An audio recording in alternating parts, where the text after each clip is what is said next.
بسم اللہ الرحمن الرحیم۔ السلام علیکم everyone, welcome back to my YouTube channel سفر آخرت۔ امید کرتی ہوں کہ آپ سب خیریت سے ہوں گے۔ آج آپ لوگ اس ویڈیو میں حضرت محمد صلی اللہ علیہ وآلہ وسلم کے بچپن کے دلچسپ واقعات جانیں گے۔ اگر آپ نے ابھی تک میرے چینل کو سبسکرائب نہیں کیا تو میرے چینل کو سبسکرائب کریں اور بیل آئیکن کے بٹن کو دبانا مت بھولیے گا۔ آئیں شروع کرتے ہیں۔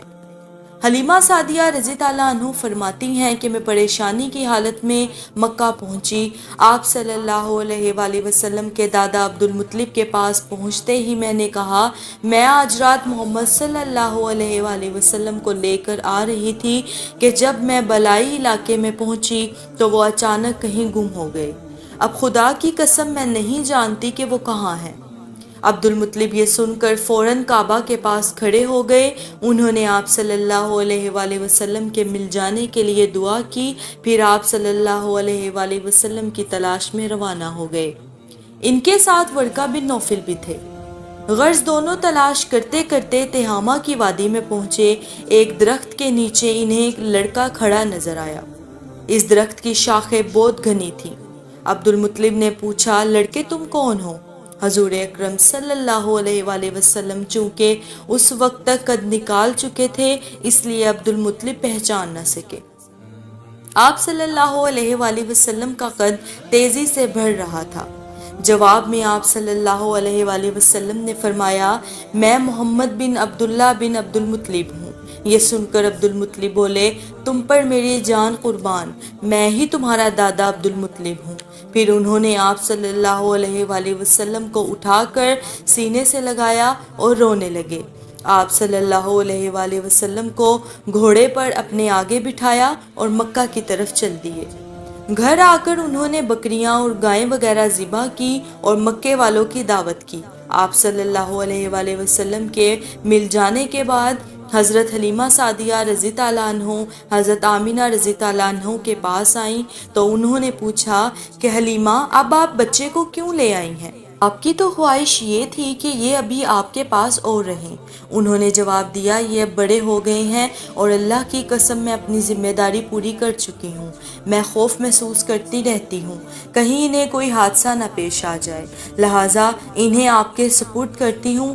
حضرت آمینہ رضی اللہ عنہ کو یہ جواب سن کر حیرت ہوئی اور بولی، مجھے سچ سچ بتاؤ کہ ماجرا کیا ہے؟ تب انہوں نے سارا حال کہہ سنایا۔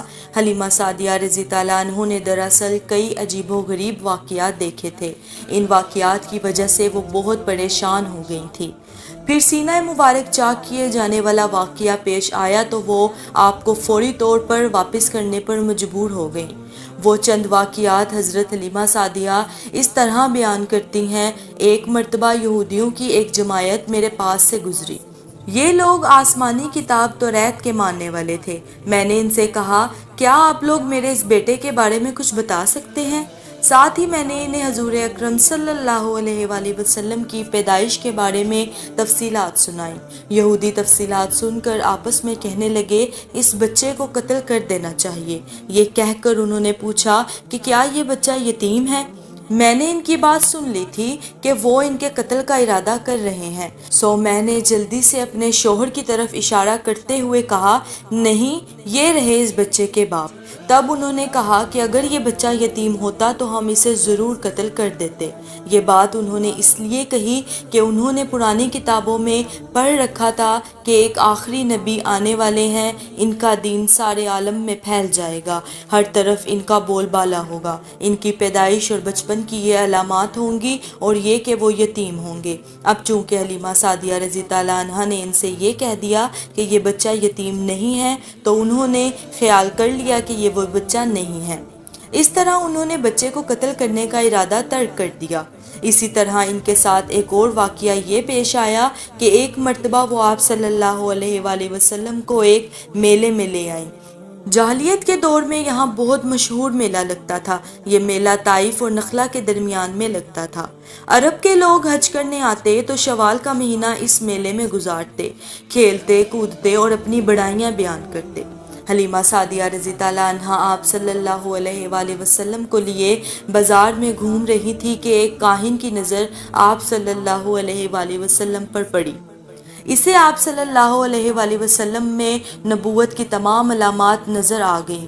اس نے پکار کر کہا، لوگوں اس بچے کو مار ڈالو۔ حلیمہ سعدیہ رضی اللہ عنہ اس کاہن کی بات سن کر گھبرا گئیں اور جلدی سے غائب ہو گئیں۔ اس طرح اللہ تعالیٰ نے حضور اکرم صلی اللہ علیہ وآلہ وسلم کی حفاظت فرمائی۔ میلے میں موجود لوگوں نے کاہن کی آواز سن کر ادھر ادھر دیکھا کہ کس بچے کو قتل کرنے کے لیے کہا گیا ہے، مگر انہیں وہاں کوئی بچہ نظر نہیں آیا۔ اب لوگوں نے کاہن سے پوچھا، کیا بات ہے، آپ کس بچے کو مار ڈالنے کے لیے کہہ رہے ہیں؟ اس نے ان لوگوں کو بتایا، میں نے ابھی ایک لڑکے کو دیکھا ہے، معبودوں کی قسم وہ تمہارے دین کے ماننے والوں کو قتل کر دے گا، تمہارے بتوں کو توڑے گا اور وہ تم سب پر غالب آئے گا۔ یہ سن کر لوگ آپ صلی اللہ علیہ وآلہ وسلم کی تلاش میں ادھر ادھر دوڑنے لگے، لیکن ناکام رہے۔ حلیمہ سعدیہ رضی اللہ عنہ آپ صلی اللہ علیہ وآلہ وسلم کو لیے واپس آ رہی تھی کہ ان کا گزر ذی الحجاز سے ہوا۔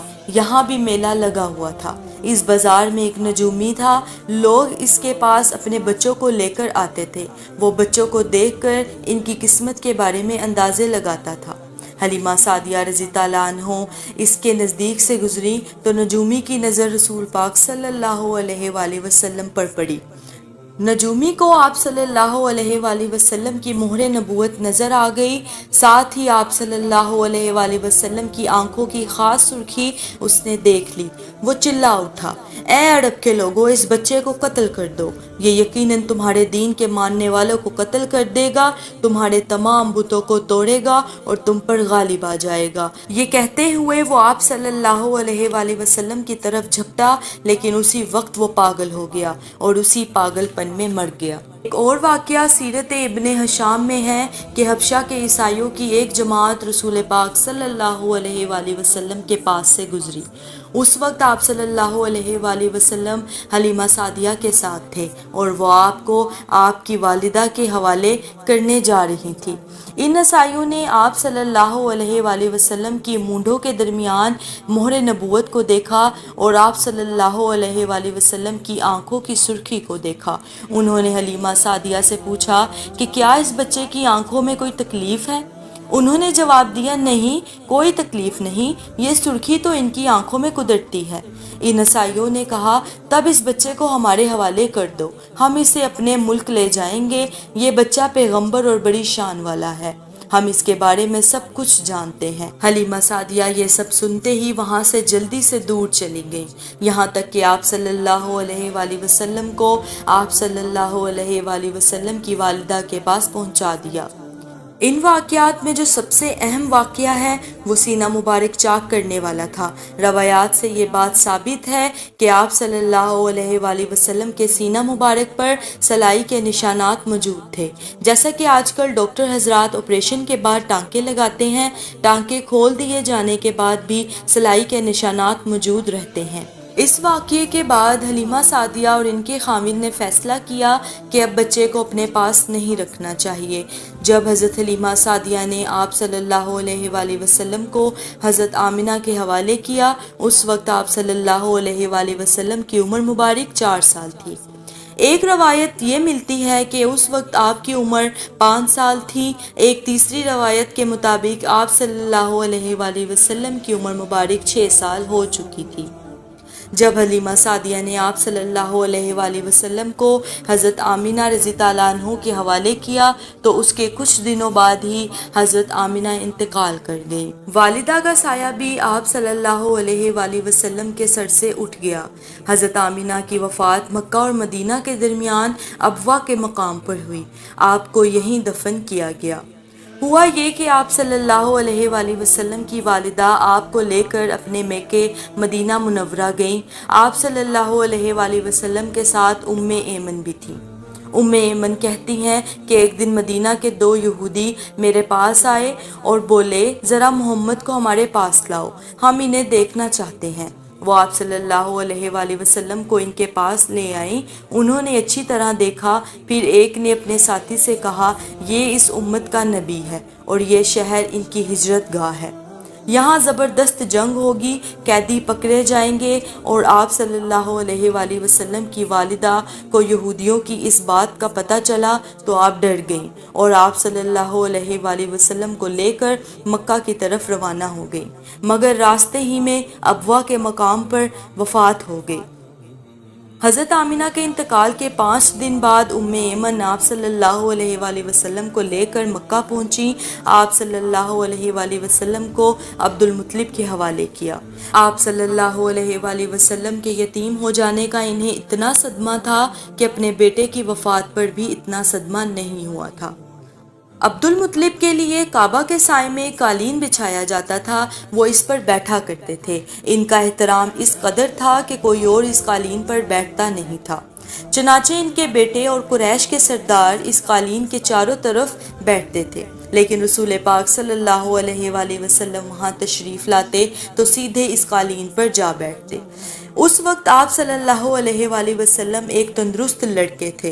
آپ صلی اللہ علیہ وآلہ وسلم کی عمر 9 سال ہو چکی تھی۔ آپ کے چچا عبد المطلب کے ادب کی وجہ سے آپ صلی اللہ علیہ وآلہ وسلم کو اس قالین سے ہٹانا چاہتے تو عبد المطلب کہتے، میرے بیٹے کو چھوڑ دو، اللہ کی قسم یہ بہت شان والا ہے۔ ایک روز کسی قبیلے کے لوگ حضرت عبد المطلب سے ملنے کے لیے آئے۔ ان کے پاس اس وقت آپ صلی اللہ علیہ وآلہ وسلم بھی تشریف فرما تھے۔ ان لوگوں نے آپ صلی اللہ علیہ وآلہ وسلم کو دیکھا۔ یہ لوگ قیافہ شناس تھے۔ آدمی کا چہرہ دیکھ کر اس کے مستقبل کے بارے میں اندازے بیان کرتے تھے۔ انہوں نے عبد المطلب سے کہا کہ اس بچے کی حفاظت کریں، اس لیے کہ مقام ابراہیم پر جو حضرت ابراہیم علیہ السلام کے قدم کا نشان ہے، اس بچے کے پاؤں کا نشان بالکل اس نشان سے ملتا جلتا ہے۔ اس قدر مشابہت ہم نے کسی اور کے پاؤں میں نہیں دیکھی۔ ہمارا خیال ہے کہ یہ بچہ نرالی شان کا مالک ہوگا، اس لیے اس کی حفاظت کریں۔ مقام ابراہیم خانہ کعبہ میں وہ پتھر ہے جس پر حضرت ابراہیم علیہ السلام کعبہ کی تعمیر کے وقت کھڑے ہوئے تھے۔ معجزے کے طور پر اس پتھر پر ابراہیم علیہ السلام کے پیروں کے نشان پڑ گئے تھے۔ چونکہ آپ صلی اللہ علیہ وآلہ وسلم حضرت ابراہیم علیہ السلام کی نسل میں سے ہیں، اس لیے ان کے پاؤں کی مشابہت آپ صلی اللہ علیہ وآلہ وسلم میں ہونا قدرتی بات تھی۔ ایک روز حضرت عبد المطلب خانہ کعبہ میں حجر اسود کے پاس بیٹھے ہوئے تھے۔ ایسے میں ان کے پاس نجران کے عیسائی آ گئے۔ ان میں ایک پادری بھی تھا۔ اس پادری نے عبد المطلب سے کہا کہ ہماری کتابوں میں ایک ایسے نبی کی علامات ہیں جو اسماعیل کی اولاد میں سے ہوں گے۔ یہ شہر ان کی جائے پیدائش ہوگا، اس کی یہ نشانیاں ہوں گی۔ اب بھی یہ باتیں چل ہی رہی تھی کہ کوئی شخص آپ صلی اللہ علیہ وآلہ وسلم کو لے کر وہاں آ پہنچا۔ پادری کی نظر جو ہی آپ صلی اللہ علیہ وآلہ وسلم پر پڑی، وہ چونک اٹھا۔ آپ صلی اللہ علیہ وآلہ وسلم کی آنکھوں، کمر اور پیروں کو دیکھ کر وہ چلا اٹھا، وہ نبی یہی ہیں، یہ تمہارے کیا لگتے ہیں؟ عبد المطلب بولے، یہ میرے بیٹے ہیں۔ اس پر وہ پادری بولا، نہیں، پھر وہ نبی نہیں ہے، اس لیے کہ ہماری کتابوں میں لکھا ہے کہ اس کے والد کا انتقال اس کی پیدائش سے پہلے ہو جائے گا۔ یہ سن کر عبد المطلب بولے، یہ دراصل میرا پوتا ہے، اس کے باپ کا انتقال اس وقت ہو گیا تھا جب یہ پیدا بھی نہیں ہوئے تھے۔ اس پر پادری بولا، ہاں یہی بات ہے، آپ اس کی پوری طرح حفاظت کریں۔ جس وقت حضرت عبد المطلب کا انتقال ہوا اس وقت عبد المطلب کی عمر 95 سال تھی۔ تاریخ کے بعض کتابوں میں ان کی عمر اس سے بھی زیادہ لکھی ہے۔ جس وقت آپ صلی اللہ علیہ وآلہ وسلم کے دادا عبد المطلب کا انتقال ہوا، آپ صلی اللہ علیہ وآلہ وسلم ان کی چارپائی کے پاس موجود تھے۔ آپ صلی اللہ علیہ وآلہ وسلم رونے لگے۔ عبد المطلب کو ان کے دادا قصی کے پاس دفن کیا گیا۔ مرنے سے پہلے انہوں نے نبی کریم صلی اللہ علیہ وآلہ وسلم کو اپنے بیٹے ابو طالب کے حوالے کیا۔ اب ابو طالب آپ صلی اللہ علیہ وآلہ وسلم کے نگران ہوئے۔ انہیں بھی آپ صلی اللہ علیہ وآلہ وسلم سے بے تحاشا محبت ہو گئی۔ ان کے بھائی عباس اور زبیر بھی آپ صلی اللہ علیہ وآلہ وسلم کا بہت خیال رکھتے تھے۔ پھر زبیر بھی انتقال کر گئے تو آپ صلی اللہ علیہ وآلہ وسلم کی نگرانی آپ کے چچا ابو طالب ہی کرتے رہے۔ انہیں بھی نبی کریم صلی اللہ علیہ وآلہ وسلم سے بہت محبت تھی۔ جب انہوں نے آپ صلی اللہ علیہ وآلہ وسلم کی برکات دیکھی اور معجزے دیکھے تو ان کی محبت میں اور اضافہ ہو گیا۔ یہ مالی اعتبار سے بہت کمزور تھے، 2 وقت سارے گھرانے کو پیٹ بھر کر کھانا نہیں ملتا تھا، لیکن جب نبی کریم صلی اللہ علیہ وآلہ وسلم ان کے ساتھ کھانا کھاتے تو تھوڑا کھانا بھی ان سب کے لیے کافی ہو جاتا، سب کے پیٹ بھر جاتے۔ اسی لیے جب دوپہر یا رات کے کھانے کا وقت ہوتا تو اور سب دسترخوان پر بیٹھتے تو ابو طالب ان سے کہتے، ابھی کھانا شروع نہ کرو، میرا بیٹا آ جائے پھر شروع کرنا۔ پھر آپ صلی اللہ علیہ وآلہ وسلم تشریف لاتے اور ان کے ساتھ بیٹھ جاتے۔ آپ صلی اللہ علیہ وآلہ وسلم کی برکت اس طرح ظاہر ہوتی کہ سب کے پیٹ بھر جانے کے بعد بھی کھانا بچ جاتا، اور اگر دودھ ہوتا تو سب سے پہلے نبی کریم صلی اللہ علیہ وآلہ وسلم کو دودھ پینے کے لیے دیا جاتا۔ پھر ابو طالب کے بیٹے دودھ پیتے، یہاں تک کہ ایک ہی پیالے میں سب کے سب دودھ پی لیتے اور دودھ پھر بچ جاتا۔ ابو طالب کے لیے ایک تکیہ رکھا جاتا تھا، وہ اس سے ٹیک لگا کر بیٹھتے تھے۔ رسول اللہ صلی اللہ علیہ وآلہ وسلم تشریف لاتے تو آ کر سیدھے اس تکیے کے ساتھ بیٹھ جاتے۔ یہ دیکھ کر ابو طالب کہتے، میرے بیٹے کو اپنے بلند مقام و مرتبے کا احساس ہے۔ رسول اکرم صلی اللہ علیہ وآلہ وسلم چند سال اپنے دوسرے چچا زبیر بن عبد المطلب کے ساتھ بھی رہے تھے۔ اس زمانے میں ایک مرتبہ رسول پاک صلی اللہ علیہ وآلہ وسلم اپنے ان چچا کے ساتھ ایک قافلے میں یمن تشریف لے گئے۔ راستے میں ایک وادی سے ان کا گزر ہوا۔ اس وادی میں ایک سرکش اونٹ رہتا تھا، گزرنے والوں کا راستہ روک لیتا تھا، مگر جوں ہی اس نے نبی کریم صلی اللہ علیہ وآلہ وسلم کو دیکھا تو فوراً بیٹھ گیا اور زمین سے اپنی چھاتی رگڑنے لگا۔ آپ صلی اللہ علیہ وآلہ وسلم اپنے اونٹ سے اتر کر اس پر سوار ہوئے۔ اب وہ اونٹ آپ صلی اللہ علیہ وآلہ وسلم کو لے کر چلا اور وادی کے پار تک لے گیا۔ اس کے بعد آپ صلی اللہ علیہ وآلہ وسلم نے اس اونٹ کو چھوڑ دیا۔ یہ قافلہ جب سفر سے واپس لوٹا تو ایک ایسی وادی سے اس کا گزر ہوا جو طوفانی پانی سے بھری ہوئی تھی، پانی موجیں مار رہا تھا۔ یہ دیکھ کر آپ صلی اللہ علیہ وآلہ وسلم نے قافلے والوں سے فرمایا، میرے پیچھے پیچھے آؤ۔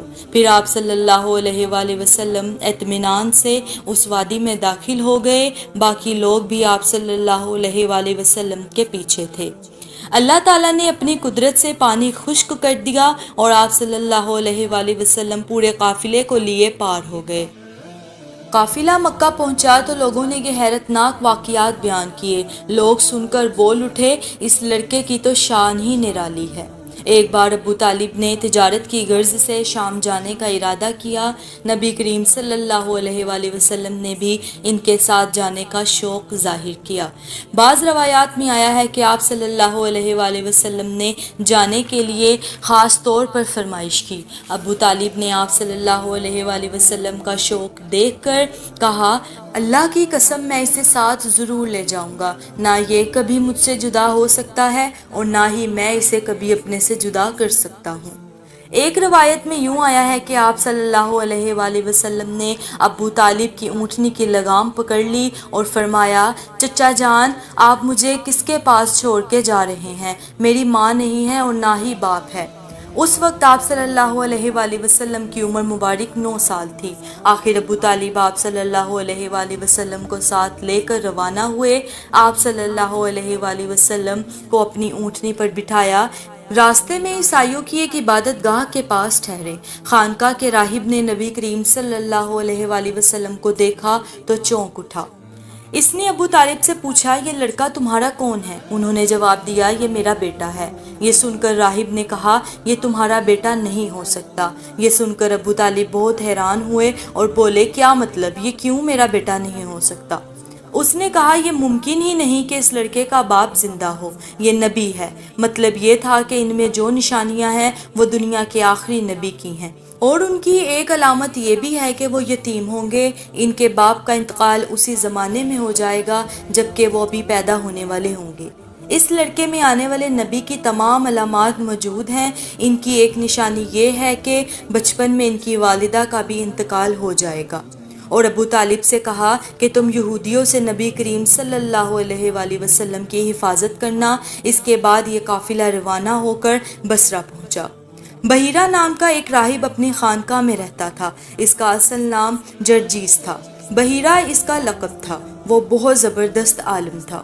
حضرت عیسیٰ علیہ السلام کے زمانے سے اس خانقاہ کا راہب نسل در نسل یہ عالم فاضل خاندان ہی چلا آ رہا تھا۔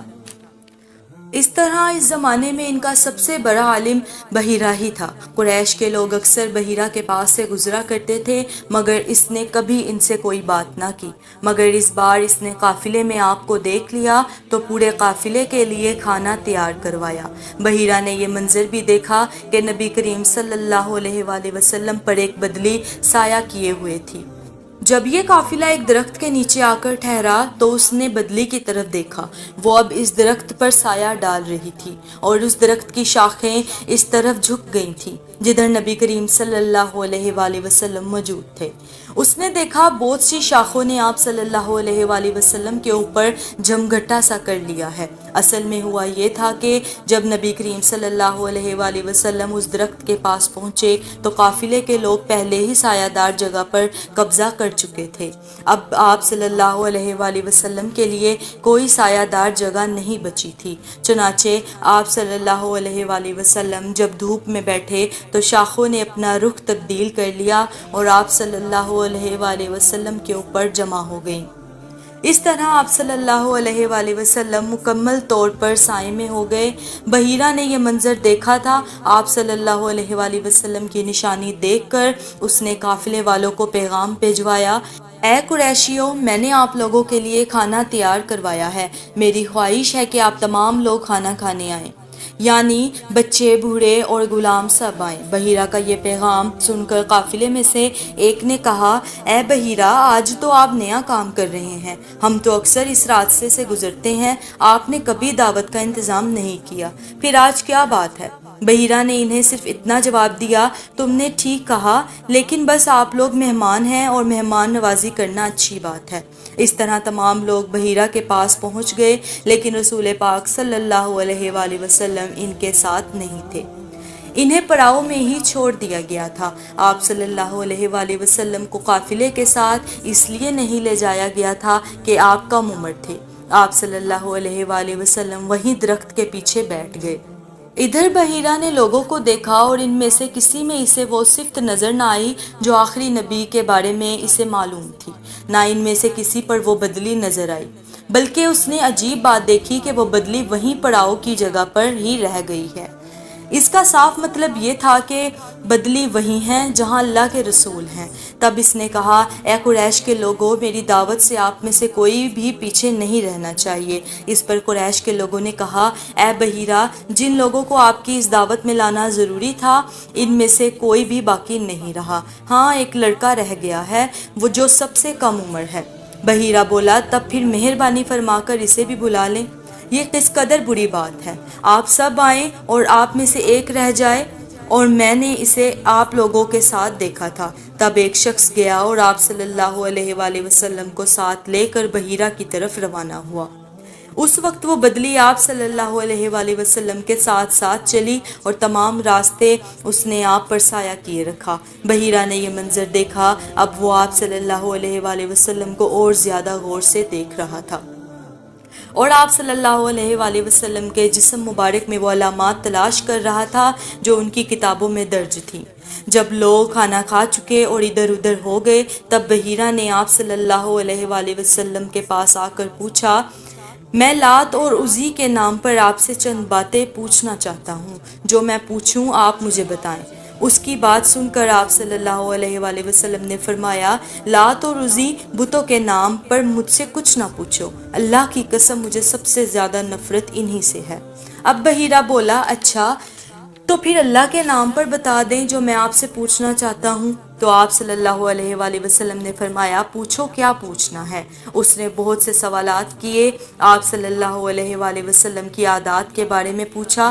اس کے بعد اس نے آپ صلی اللہ علیہ وآلہ وسلم کی کمر پر سے کپڑا ہٹا کر مہر نبوت کو دیکھا، وہ بالکل ویسی ہی تھی جیسا کہ اس نے اپنی کتابوں میں پڑھا تھا۔ اس نے فوراً مہر نبوت کی جگہ کو بوسہ دیا۔ قریش کے لوگ یہ دیکھ کر سب کے سب حیران ہو گئے، آخر لوگ کہے بغیر نہ رہ سکے، یہ راہب محمد صلی اللہ علیہ وآلہ وسلم میں بہت دلچسپی لے رہا ہے، شاید اس کے نزدیک ان کا رتبہ بہت بلند ہے۔ ادھر نبی کریم صلی اللہ علیہ وآلہ وسلم سے بات چیت کرنے کے بعد بحیرہ ابو طالب کی طرف آیا اور بولا یہ لڑکا تمہارا کیا لگتا ہے؟ ابو طالب نے کہا یہ میرا بیٹا ہے۔ اس پر بحیرہ نے کہا نہیں یہ تمہارا بیٹا نہیں ہو سکتا، یہ نہیں ہو سکتا کہ اس کا باپ زندہ ہو۔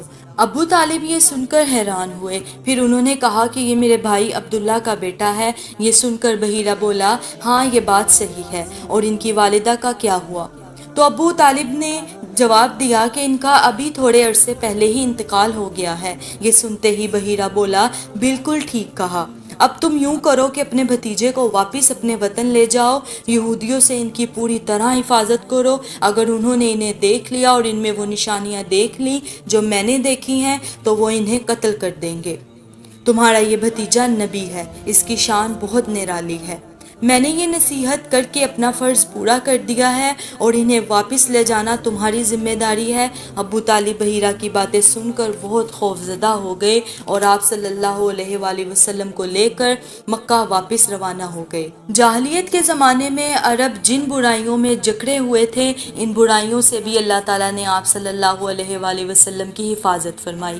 قریش کا ایک بت تھا، وہ لوگ ہر سال اس کے پاس حاضری دیا کرتے تھے، اس کی بے حد عزت کرتے تھے، اس کے پاس قربانی کا جانور بھی ذبح کرتے تھے، سر منڈاتے، سارا دن اس کے پاس اعتکاف کرتے۔ ابو طالب بھی اپنی قوم کے ساتھ اس بت کے پاس حاضری دیتے۔ اس موقع کو قریش عید کی طرح مناتے تھے۔ ابو طالب نے نبی کریم صلی اللہ علیہ وآلہ وسلم سے کہا بھتیجے آپ بھی ہمارے ساتھ عید میں شریک ہوں۔ آپ صلی اللہ علیہ وآلہ وسلم نے انکار کر دیا۔ ابو طالب ہر سال آپ صلی اللہ علیہ وآلہ وسلم کو شریک ہونے کے لیے کہتے رہے، لیکن آپ صلی اللہ علیہ وآلہ وسلم ہر بار انکار کرتے رہے۔ آخر ایک بار ابو طالب کو غصہ آ گیا۔ آپ صلی اللہ علیہ وآلہ وسلم کی پھوپھیوں کو بھی آپ صلی اللہ علیہ وآلہ وسلم پر بے تحاشا غصہ آیا۔ آپ صلی اللہ علیہ وآلہ وسلم سے بولی تم ہمارے معبودوں سے اس طرح بچتے ہو اور پرہیز کرتے ہو، ہمیں ڈر ہے کہ تمہیں کوئی نقصان نہ پہنچے۔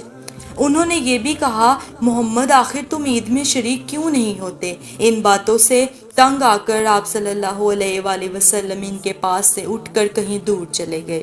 اس بارے میں آپ صلی اللہ علیہ وآلہ وسلم فرماتے ہیں کہ میں جب بھی اس بت یا کسی اور بت کے نزدیک ہوا، میرے سامنے ایک سفید رنگ کا بہت قداور آدمی ظاہر ہوا۔ اس نے ہر بار مجھ سے یہی کہا محمد پیچھے ہٹو، اس کو چھونا نہیں۔